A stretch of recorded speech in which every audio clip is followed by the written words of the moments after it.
I am Toyin Omale, and I'll be teaching you literature today. We'll be focusing on non-African poetry. Please come on with us. The first poem we'll be treating is The Good Mirror. So here's the poem.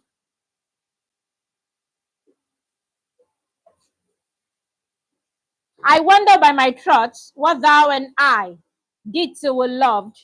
Were we not weaned till then, but sucked on country's pleasures childishly? Or snorted we in the seven sleepers then? 'Twas so, but this, all pleasures fancies be. If ever any beauty I did see, which I desired and got, 'twas but a dream of thee. Of course, we know this is talking about love, a love for one man to another person. We wouldn't know who the receiver of the poem is. And now, good morrow to our waking souls, which watch not one another out of fear. For love, all love of other sides controls, and makes one little room and everywhere. Let sea discovers to a new worlds have gone. Let maps to other worlds on worlds have shown. Let us possess one world, each heart one and is one. My face in thine eye, thine in mine appears, and true plain hearts do in the faces rest. Where can we find two better hemispheres? Without sharp north, without declining west. Whatever dies was not mixed equally. If our two loves be one, or thou and I, love so alike that none do slacken, none can die. This poem was written by John Donne. Of course, he wrote the poem to his lover, maybe his childhood lover, as we all assume. But then there is something that we need to understand. He had to remind his love. But it seems like the love we had for each other is no longer there. And then he had to go back to the beginning of their love, to start the love story all over. And then to remind the love that whatever is not mixed well, that is what is not love. But the moment it is love, it has to be well mixed. So it means that you have to get equal proportions. I'm sure yesterday being the Valentine's Day, we all had our shares of different love. Maybe from our parents or from our boyfriends and girlfriends, whatever. Now, but then John Donne decided to express his profound experiences with his lover, how they started from their young age, how different things intricated their love. Of course, there is no love without trouble. Definitely, there will be temptations from one corner or the other. And at times, it will look like, am I even sure this person loves me? Hence, John Donne had to remind his lover that, wait, so what we have is true love. But then, if we are in our own world, in our own stream of consciousness, in our own river, sailing on our own sea, where there is no trouble, where there is no interference, where there is no whatever, our love will bloom. But then because we're having one interference or the other, it seems like our love is not blooming like it should. And definitely when a boy takes his girlfriend home to introduce to his parents, what's the first thing that happens? They will ask, Yoruba will say, Bolotiwa, where are you from? Who are your parents? What are your parents doing for a living? Ah, my son, you can't marry this girl. And then the girl is like, but I've spent so many years loving you. And then the guy too, we go and then he start thinking, this one that my parents said no. Maybe this love was not meant to be. Maybe. Do you get it? But John Donne is reminding his lover that, see, forget about all these things you're hearing. All those things are hearsays. Focus on me. I am your business. I am the one you want to be with. Let's build our own world outside those words. Let's create something beautiful for ourselves. And then let's make our tomorrow better than our yesterday. Now, through love, the speaker's soul is awakened because he loves to make himself live in his own life. And of course, he wants his love to be with him and leave everything concerning the outside world. And then he decided that let's set a voyage. And what's a voyage? Now, a voyage is you being on the sea with your lover, with whoever you want to be with, without seeing other people for a very long time, enjoying yourself. He just wanted a voyage for him and his lover to remind the lover that what we have is very beautiful and can stay strong and stay the test of time. The devotion he has for his lover is that of an immortal love, because as he has described, any love that does not stand the test of time is a love that is not well mixed. Is a what? Love that is not well mixed. Now, the structure of the poem is that of, it has 21 lines of 3 stanzas. Now, each stanza contains 7 lines, and then it has an unusual rhyme scheme. It doesn't follow the rhyme scheme of A, B, A, B, and the like. It has an unusual rhyme scheme. Each stanza has different rhyme schemes, and then all the lines in the stanzas are having alternate pairs. The themes in the poem. The first theme is the theme of love. Now, who can explain what a theme of love is? Yes?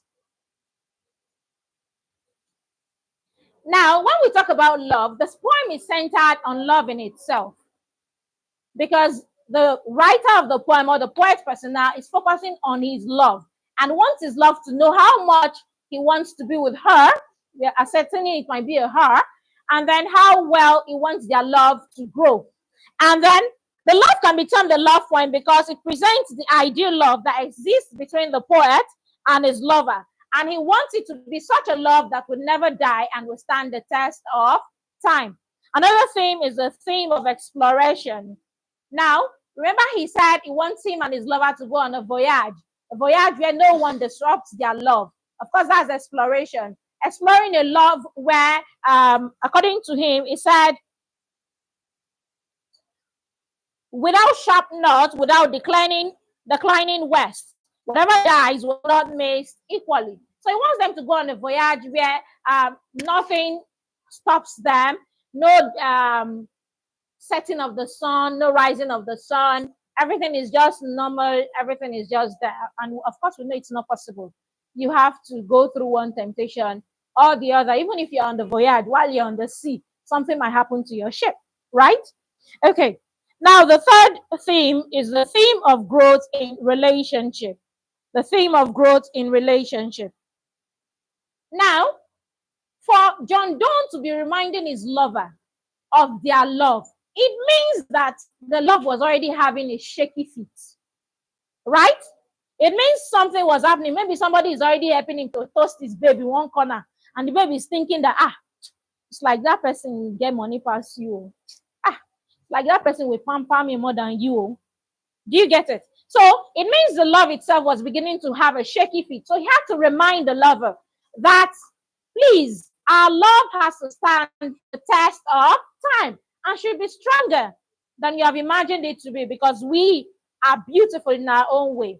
Our love is strong. We can go beyond all these that are happening. We have started from when we were young. So why should it die now that we are getting older? Any questions before I ask you my own question? And please do well to answer. Yes?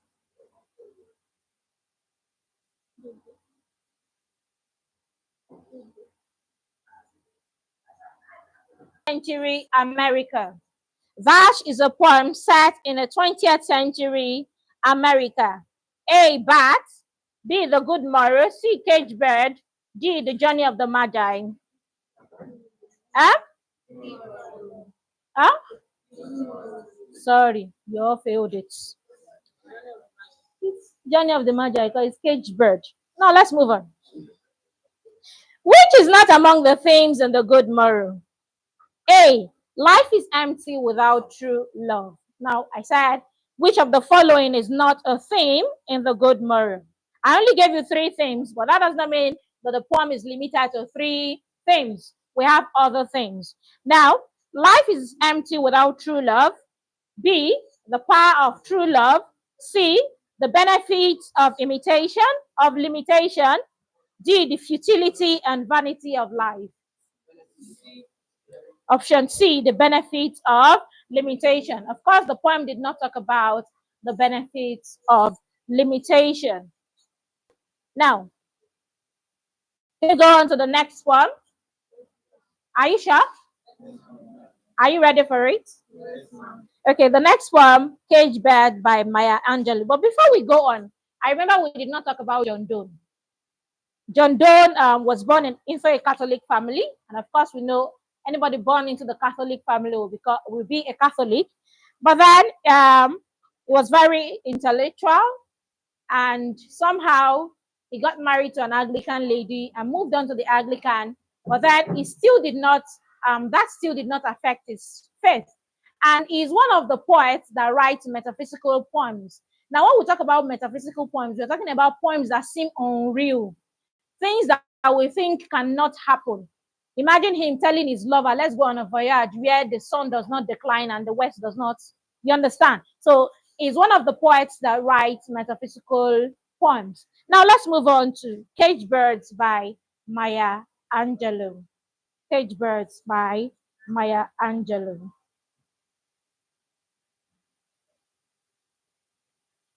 A free bird leaps on the back of the wind and floats downstream till the current and dips his wing in the orange sun rays and dares to claim the sky. But a bird that stalks down his narrow cage can seldom see through his bars of rage. His wings are clipped and his feet are tied, so he opens his throat to sing. The cage bird sings with a fearful trill of things unknown but longed for still, and his tune is heard on the distant hill, for the cage bird sings of freedom. The free bird sings of another breeze, and the trade winds soft through the sighing trees, and the fat worms waiting on a dawn bright lawn, and he names the sky his own. But a cage bird stands on the grave of dreams. His shadow shouts on a nightmare scream. His wings are clipped and his feet are tied, so he opens his throat to sing. The cage bird sings with a fearful thrill of things unknown but longed for still. His tune is heard on the distant hill, for the cage bird sings of freedom. Now, before we start the stanza by stanza analysis, I want you to imagine these two birds. One is able to fly around, perch on wherever it wants to, eat whatever it wants to. There are times that we even throw things on the ground for it to pick on and eat. And then think of another bird inside the cage. Despite the fact that it's inside the cage, its legs are tied, the wings are clipped, and the only thing it can do for himself is just to sing. That's the only thing. Now compare these two birds. What do you see? Different worlds. But they are both birds. What differentiates them from being birds? Because one is dark and the other is light. Maya Angelou is a very interesting woman. She's a Black American who had the opportunity to grow up in a house where she was raped severally by her stepfather, and she had to leave to start her own life. She became a prostitute just to survive. She did so many things, but then that did not stop her from achieving her goals. And of course, as far as the whole world is concerned, or Black Americans are concerned, she is the first Black American singer to go up the stage. She's also the first woman to create the stage for other Black upcoming artists. So yes, she has made a name for herself. But then she had to describe what she went through using the caged bird and the free bird. The caged bird, despite the fact that it is caged, it is still limited. Right there in the cage, they still did not allow it to hop. At least when the legs are free and the wings are free, what will it do? It will still fly inside the cage, Abby. But then the wings are clipped and the legs are tied again. Why? That punishment is just too much. And another bird has the opportunity to fly around, fly away. And then that free bird will still come and laugh at the one that is caged. Very funny.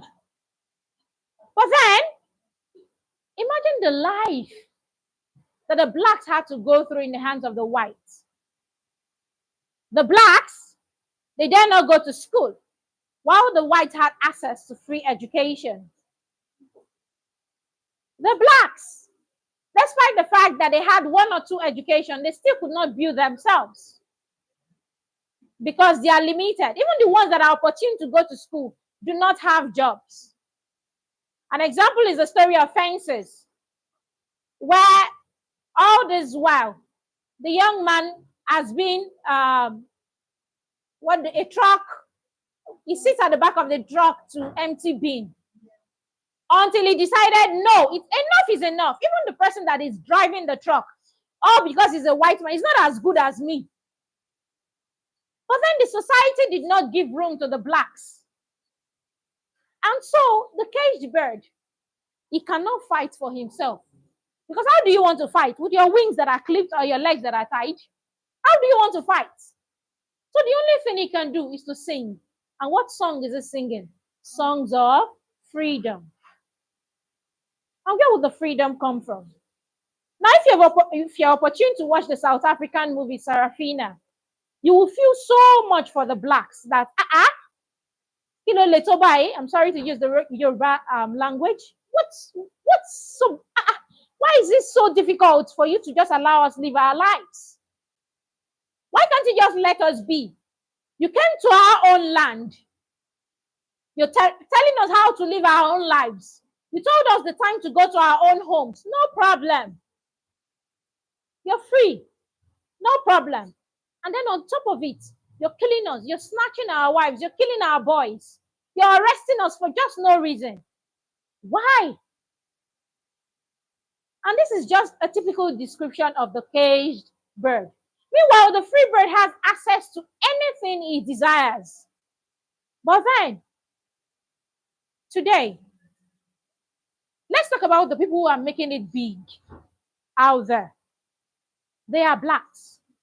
Despite our limitations, trust me when I say that you who feel that you're having bad condition of education, the moment you travel outside the shores of this country, you become the best. I once had a friend who, while we were in school, was a third class graduate. And she cried and cried and cried. And luckily for her, she's from a wealthy home. Yes, luck was on her side. She had the opportunity of traveling out.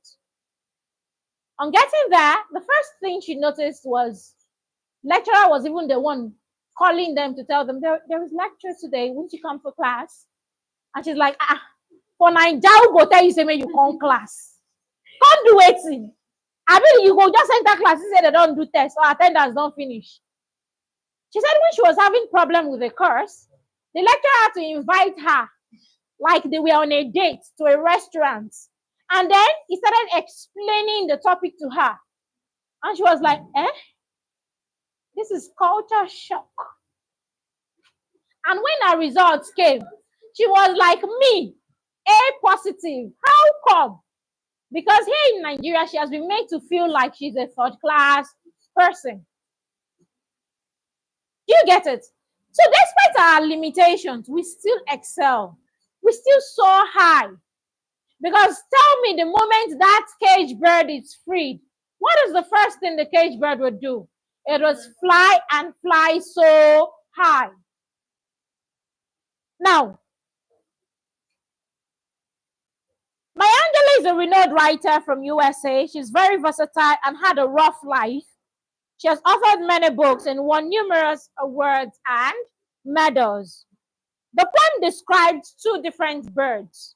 The cage, who was longing for freedom and equality, while the free bird, who is able to live as a free agent. The free bird has dominion over the sky and definitely has a natural habitat. Unlike the caged bird, who is bound and the wings are clipped to restrict his movement, so he cannot live the life he was born to live. The poet's contrast and juxtaposition between the metaphor or analogy for the struggle of African Americans in the order to win their freedom from discrimination and oppression shows the life the Black Americans lived and somehow still lives. I'm sure that there are some places in America right now where there is still discrimination. I was reading something on Facebook, I think some years back, and then they were talking about a black lady who was introduced to a white family as a fiance to one of the young men. And then they went on Facebook, the family went on Facebook to say so many bad things that her blood will come to taint their family blood. Just imagine. Do you get it? So it shows that in some places we still have that discrimination. Do you get it? All right, themes. The first theme is the theme of freedom versus bondage. The theme of freedom versus bondage. Now, in Cage Bird, the poet pits freedom, or he sees freedom as the only way to escape from the bondage that she has found herself. That is the cage bird. The free bird, the free bird enjoys itself. It enjoys the freedom of all it has, and all the cage bird is doing is longing for that freedom that the free bird has. The free bird enjoys liberties that comes with freedom, and the cage bird is denied all its rights, even the things that he is entitled to. Now, another theme is the theme of discrimination. Now, understand that discrimination is the undercurrent meaning of the caged bird. You know, Maya Angelou might have painted it, you looking at it from the angle of birds, but the underlying meaning or the meaning hidden at the bottom is discrimination. Why? One bird is caged, the other is free. Separating them, there's a disparity between them, showing that while one is being allowed the essence of freedom, the other is being discriminated. There's a strong racial discrimination in the American society. It was so structured that only the whites are allowed to go to school, and jobs were also reserved for the whites. The black neighborhoods were only lived by the black, and they had no access to the buses or restaurants or anything that the whites have access to. The final thing I'll talk about is unfulfilled dream. Now, is it somebody that is inside cage that you have changed the leg and changed the wings that the person will have access to fulfilling their dreams? Even if they have dreams, the dreams will be in their head. Take Maya Angelou, for instance, the kind of things that she had to do to survive. Do you get it? So all these dreams are in their head. I'm sure she wanted to have an untainted image, but then she couldn't keep it up because life did not allow her so. Now, unfulfilled dreams is addressed in the poem as the issues of the unfulfilled bird. The caged bird wants to fly but cannot. Rather, it stays inside the bars of rage and allows its rage to be within himself. Then the feet are tied and the wings are clipped, and then he is troubled but cannot do anything about it. And the only thing the bird can do is to dream of freedom, freedom that he's not even sure he would get. And then he has to shout on the top of the voice and to sing of the freedom which he hopes to have. Now, any question?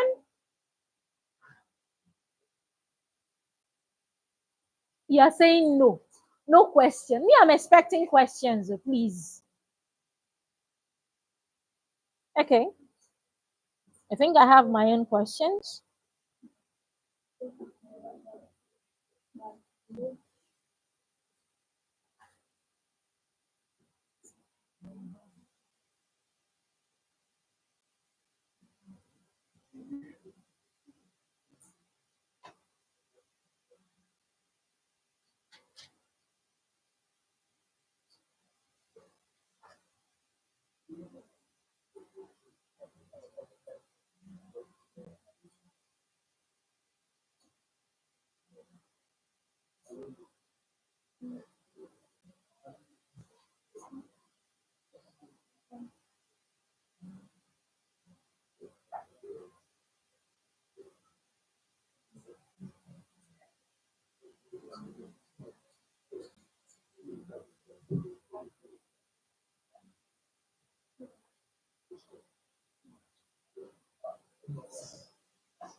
poem Cage Bird is a poem of appreciation, B, a poem of disparity, C, a poem that depicts pain, D, the poem of freedom.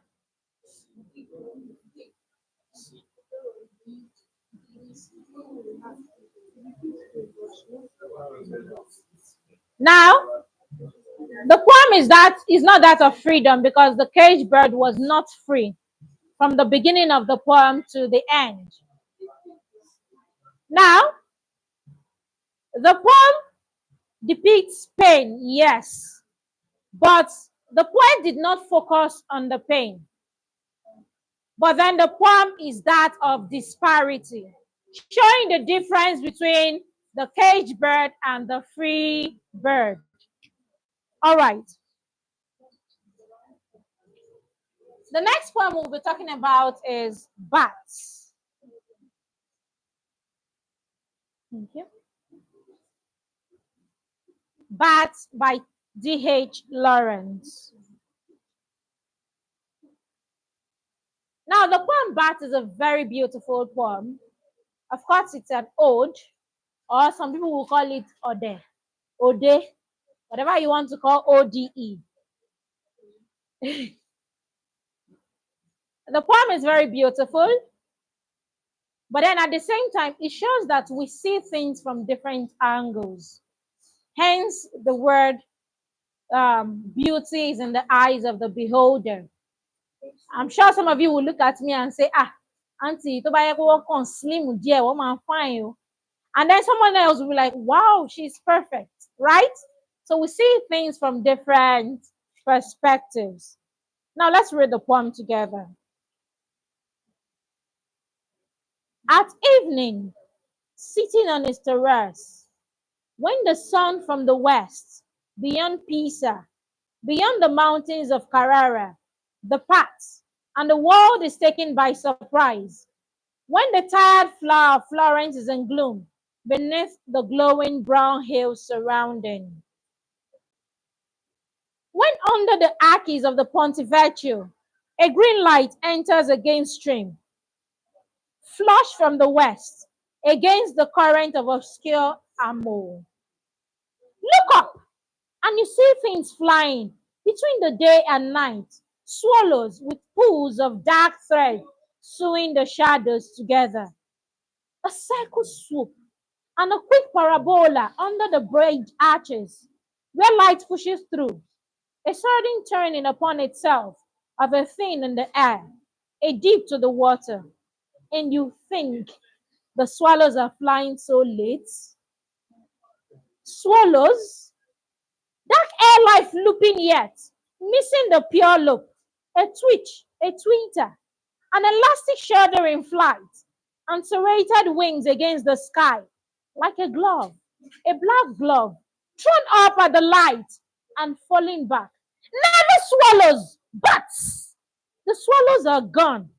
At a wavering instant, the swallows gave way to the bats by the Ponte Vecchio, changing guard.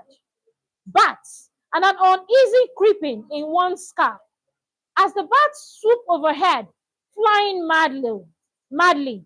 Pipistrello, black piper and an infinitesimal pipe, little lumps that fly in air and have voices, indefinite, widely vindictive, wings like bits of umbrella, bats, creatures that hang themselves up like an old rag to sleep, and disgustingly upside down, hanging upside down like rows of disgusting old rags, and grinning in their sleep, bats. In China, the bat is a symbol for happiness, not for me.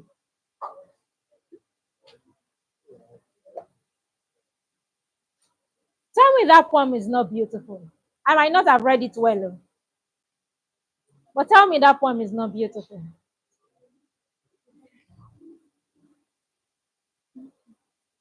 Now, the poem started like a conversation.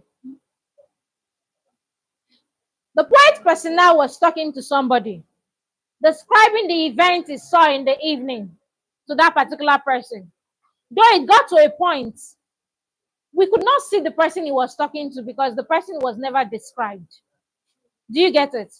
But then it still showed until the very end that it was a conversation because he ended it by saying, in China, bat is a symbol for happiness, but not for me. Nah, nah, nah, nah, nah. I too, I don't like bats. But then let's look at nature.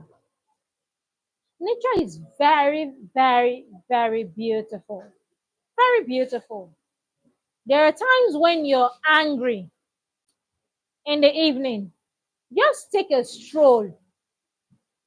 As you're looking at things around you, trust me, you will forget about what you're thinking. Why? Because you get attracted by things that you did not even think you'll be attracted by. Do you get it? You might just be going and then one small aroma will come your side. Say, who be that person where they cook jollof rice? Hey, that person get money. Oh. You're worried about something, but then you have been sidetracked by the aroma of jollof rice. As you are going, Papa BC, how is everything? How's the family? Thank God for your life. Oh, you're forgetting your own worries. And then what is literature? Or what is life without literature? Of course, it is nonsense. This young man, he went to Italy because Ponte Vecchio is in Italy. And then while he was seated in the evening, maybe at his house, we're told at the terrace of his house, he decided to just look at the bridge, the stream, and then something else caught his attention. And that particular thing that caught his attention were swallows. And then he started watching them. And of course, you know, when white swallows are flying, you see them going. And then he was describing how beautiful the loops they were creating. And it was like, wow, this is beautiful. And then suddenly, he saw that the swallows went down, but did not come up. And then the things that came up were what? Black. And he's like, no. This is not the white swallows. I'm just appreciating their beauty. This is not what I'm appreciating them. What happened? And then he noticed it. Remember, he did not notice it at first. Look at it. He said, and you think the swallows are flying so late? Swallows, dark air life looping. Yet, I'm missing the pure loop. A twitch, a tweeter, an elastic shudder in flight, and serrated wings against the sky, like a glove, a black glove, thrown up at the light and falling back. So it means he did not recognize at first that the swallows had changed. It was until the next time he said, no, never swallows. Because no, these are not swallows. Bats. So yes, he saw that white became black. But then it took time for his memory to register the fact that these are no longer swallows, but rather they are now bats. And then when he finally noticed they are bats, he now recalled the fact that, wait, these bats, let's even describe them. Yes, they are mammals, but why should we even call them mammals? Because of course they don't look like other mammals. And then they sleep in a funny way. They hang themselves like rags upside down, and then their teeth will open like this, as if they are grinning. What kind of animal is that? And he started saying all the irritating things about the bats.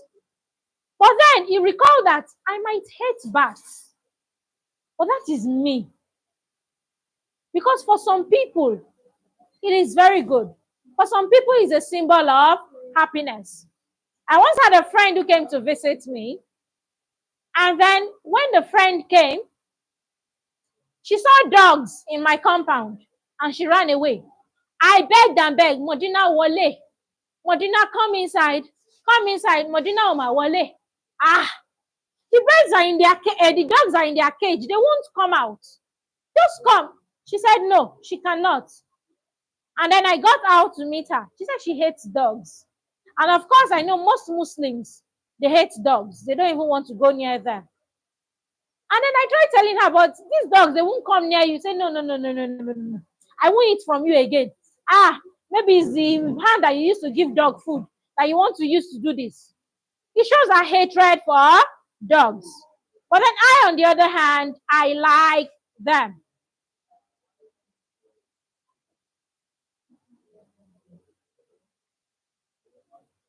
I, on the other hand, I like dogs and I enjoy playing with them. Do you get it? So in our own case, in DH Lawrence's case, he doesn't like bats. But the fact that he does not like it does not mean that you should not like it, because everyone has their own opinions. This class is becoming a marketplace. Everyone has their own opinions.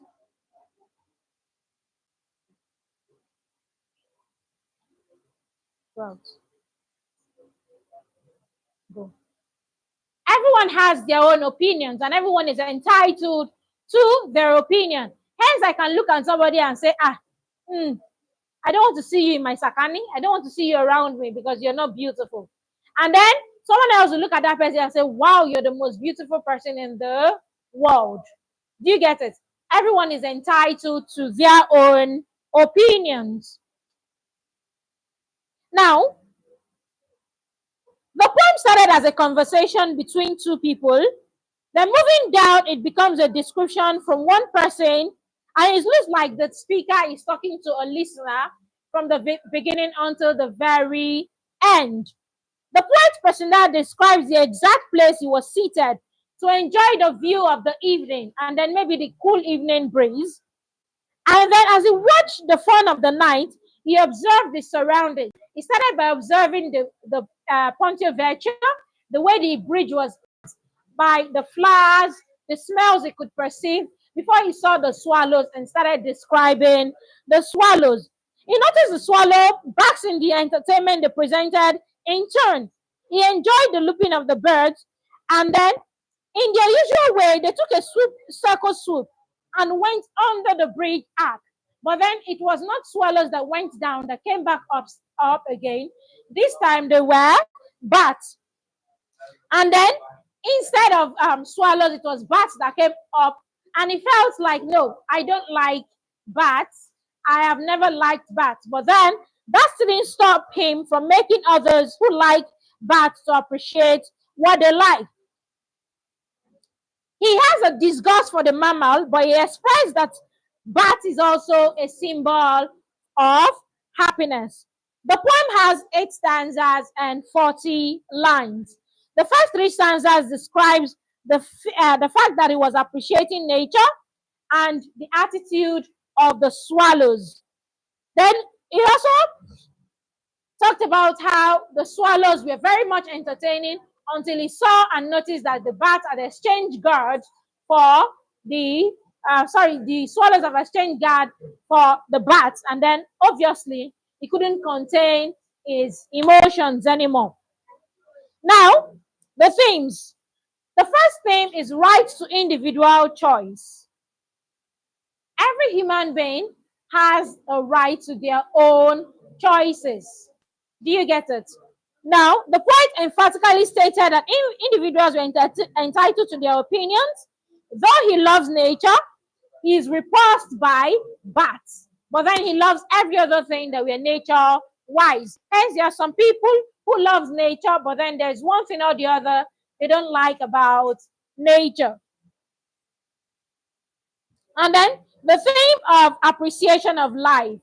Obviously, the poet appreciates the beauty in life, and then he took time to appreciate all that nature has given him and the things he can set his eyes on, because there are some people that really cannot see those beautiful things that we see every day.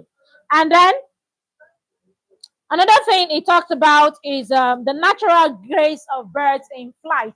Of course, when birds are in motions, if you take out time to study them, somehow they give this beautiful flight while they are flying. There are times it looks like they are dancing.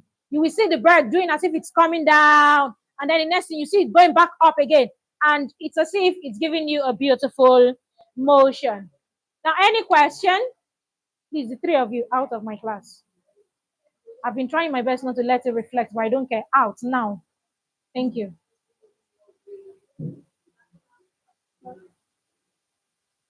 Yes, please.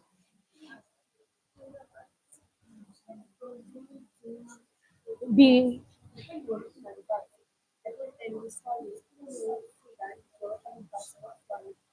no, look at it. Her question is she thought that it was not swallows the man saw initially, that it was bats from the very beginning. But let's look at it. He said, look up and you see things flying between the day and night. Swallows with spools of dark thread sewing the shadows together. A circle sweep and a quick parabola under the bridge arches where light pushes through. A sudden turning upon itself of a thing in the air, a dip to the water. Now, of course, if you know bats by now, you know bats don't fly like that. Bats, they keep going straight. Once they come up, wherever they've been perched, they keep going straight. Unlike swallows that we keep on going in different directions. So he was enjoying the swallows. And then somehow we saw that when the swallows went down, it was something else that came back up.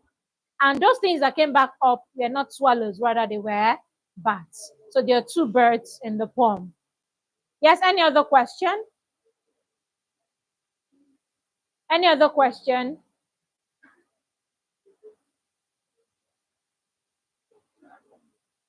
Now, this poem can be classified as a romantic poem and an ode to the beauty of nature.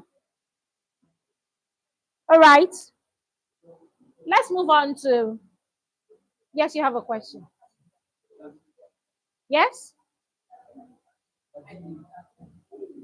I can't hear you. I can't see your voice.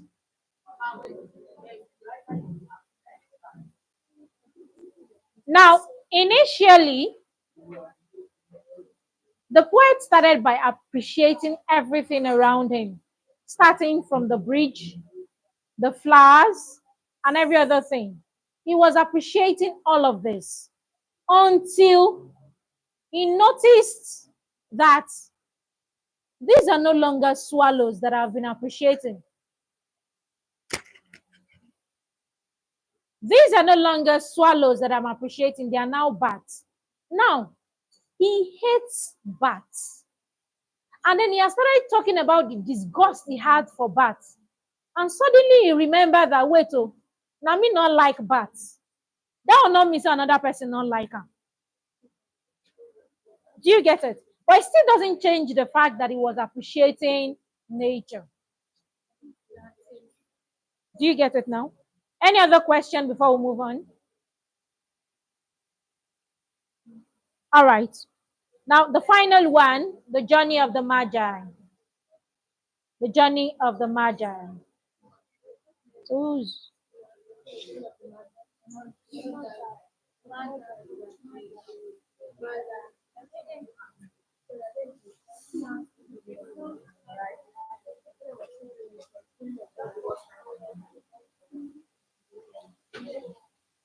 Now, this poem is not long, but then a lot about it is very long.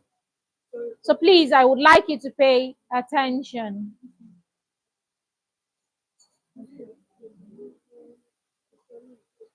A cold coming, we had of it. Just the worst time of the year. For a journey, and such a long journey. The ways deep and the weather sharp. The very dead of winter. The camels gold, sore-footed, refractory, lying down in the melting snow. There were times regretted. The summer palaces on slopes, the terraces, the silken girls bringing sherbet, then the camel men cursing and grumbling, and running away and wanting their liquor and women, and the night fires going out, and the lack of shelters, and the cities hostile, and the towns unfriendly, and the villages dirty, and charging high prices. A hard time we had of it. At the end, we preferred to travel all night, sleeping in snatches. A hard time we had of it. Sleeping in snatches with the voices singing in our ears, saying that this was all falling. Then at dawn, we came down to a temperate valley, wet, below the snow line, smelling of vegetation, with a running stream and a watermill beating in the darkness, and three trees on the low sky, and an old white horse galloped away in the meadow. Then we came to a tavern with vine leaves under the lintel, six hands at an open door, dicing for pieces of silver, and feet kicking empty wineskins. But there was no information, and so we continued. And arriving at evening, not a moment too soon, finding the place, it was, you might say, satisfactory. All this was a long time ago, I remember, and I will do it again. But set down, this set down, this, we were led all that way for birth or death. There was a birth, certainly. We had evidence and no doubt. I had seen birth and death, but I thought they were different. This birth was hard and bitter agony for us. Like death, our death. We returned to our places, these kingdoms, but no longer at ease here. In the old dispensation, with an alien people clutching their gods, I should be glad of another death. Before I explain the poem,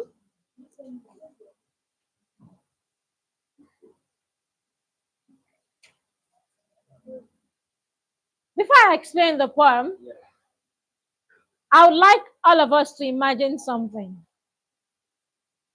Imagine being told, ah, Titi, Peter, Emeka, stand up. You're going on a journey. But then it is when you arrive where you're going to, that is when you will know you have arrived. Ah, ah, just like that. Why? How can I just be going? Say yes, so. But we have to have a destination. Are we going to Lagos? Or we are going to Nsuka? Or we are going to Abuja? I don't know. Just stand up, the three of you, and go. It sounds absurd, right? No direction. Now, at first, we were not told the numbers of person traveling. But then the first thing we have to understand is they were traveling on a journey that they did not even know. But they knew that the moment they arrived at their final destination, they would know. And then it was a cold winter. Imagine people who had lived all their lives in the desert with camels, used to living without water, and those camels walking on ice, on snow. Of course, they will be injured because they are not familiar with their terrain. Everything is strange. They don't know where they are going to. And then they still could not stop the journey because they have not arrived their destination. And they had to continue. The camels were tired, hungry, and they were botched, meaning they were injured. Their feet were already having sores.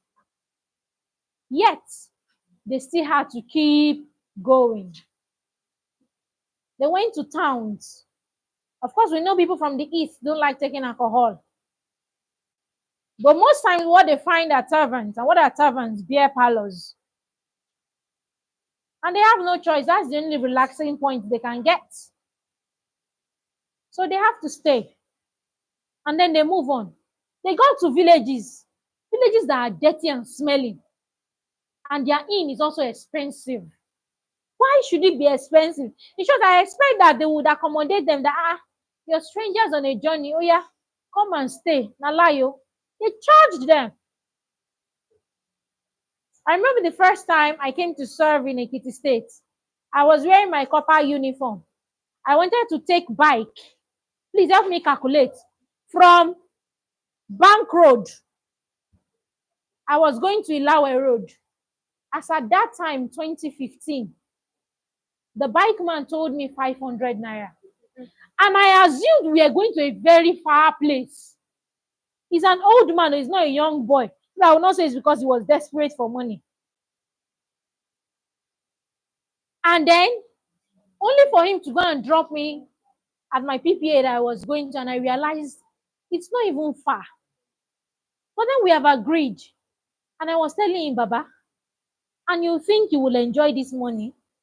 And he was like, now my work be this. Charging high. It was later I got to find out that the trend in Ekiti State is the moment they see you with your copper uniform, they charge you because they believe you're a federal government pikin, so there's money on you. That's their belief. I don't know. But then, so most times if you want to go to the market, we have to pull everything NYC from us before going to the market. Or else Indomie that they are selling 1.8, you buy it at 2,500. Yes, it happened to me twice before I get sense. And then we talked about it at our CDS, and we are all advised not to go to the market with our NYC attires. Do you get it? Now, going to a smelly village that you want to rent that their hotel that I'm sure would not even be standard, and then they are giving you high price. But they had no choice. They needed a place to rest. And somehow they look at it, fine. It will be better if we rest during the day and travel at night. And that's how they continue their journey, traveling at night. They realize it even paid them better because there's no scorching sun again. They keep moving. And they got to a particular place. It seems like they were lost. And then they saw a white horse galloping. And they were like, yes, we are still on the right track. Because the white horse galloped and passed them, showing that they were still on track. And they continued on their journey.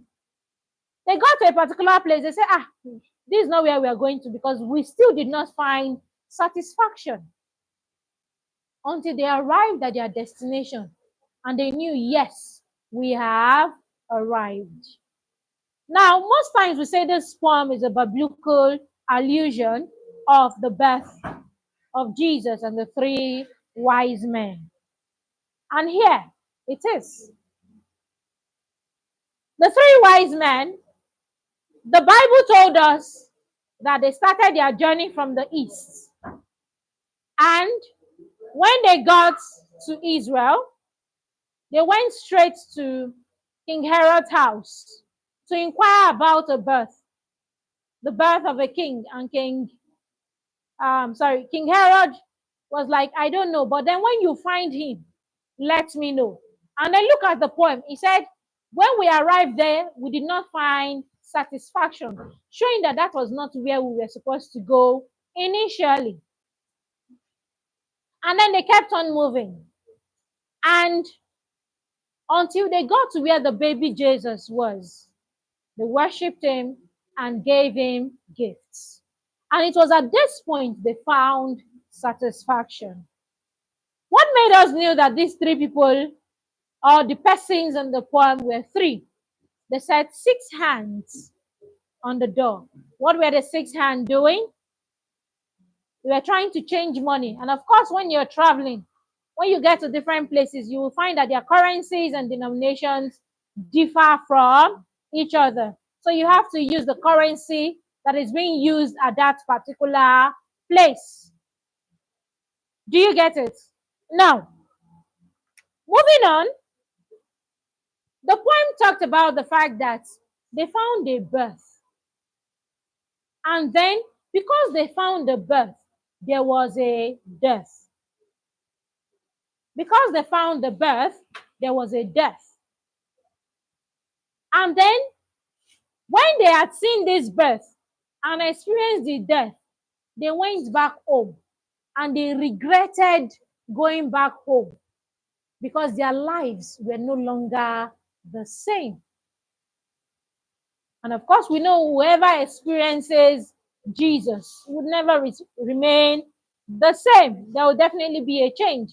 And what was the birth and the death? The birth was salvation, and the death was sin.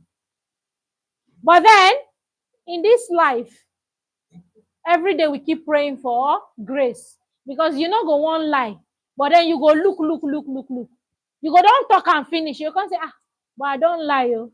Father, forgive me, I have lied. So it's more like, even before self, I never even know God. I know they do all these things now. Why is it now that I now know about it, that I'm now doing it? Remember, Paul said in the Bible that the things I do not want to do, those are the things I find myself doing. While the things I intend to do, I find it hard to do them. So, of course, it is nature. You will notice a child, the moment you tell the child that pot, don't touch it, oh, don't go to that pot, oh, it is where he is seated, he will start thinking, why did mommy say I should not go to that pot? What did mommy put in that pot? What is there? And then the next thing he will do what? He will go there. He will open it. Oh, it's the chicken that is here that she said I should not open it. He will cover it. He will go. He will come back. Mommy did not count it. He will open it. He will cut small. She will not know. He will use stew to cover it. And then before you know it, he would have chopped one whole chicken. Abi? Now, the journey of the Magi. Now, Magi historically means travelers. But then understand that these men from the east who went on the journey of finding salvation were not initially travelers. They are just wise men. They're just seeking for salvation, seeking for truth per se. And then, where is truth? If you want to look at it, truth is wherever you are. It is just for you to look inwards. It is for you to do what? To look inwards. Now, the first time, most times when students are asked the season that these people traveled, students tend to forget. But then remember that it is during winter that we have snow. It is what? During winter we have snow. So he said the weather was freezing and there was hardly any food. Every time they come to a town, they were turned away. Even the camels were suffering and hungry. In the second stanza, the men get to where they were going and find it simply satisfactory. The manager has no great present. That doesn't mean the experience was not a pleasant one or was not important. Now, the journey of the Magi is a 43-line poem with 3 stanzas separated into sets of lines. They vary in length. Each stanza has different length. The first stanza contains 20 lines, the second contains 11 lines, and the third contains 12 lines. Now, the themes in the poem. The first theme is life as a journey. Life as a journey. Let's take it. Of course, it is not where I was born that I am right now. And I don't know where I will be tomorrow. Because I might just receive a call. And then the next thing, I will carry myself, carry my children, and I will japa. Yeah. Japa no ne. You will japa. Do you get it? Life is a journey. We keep moving until we get to that final destination. And where is our final destination? Heaven will be death.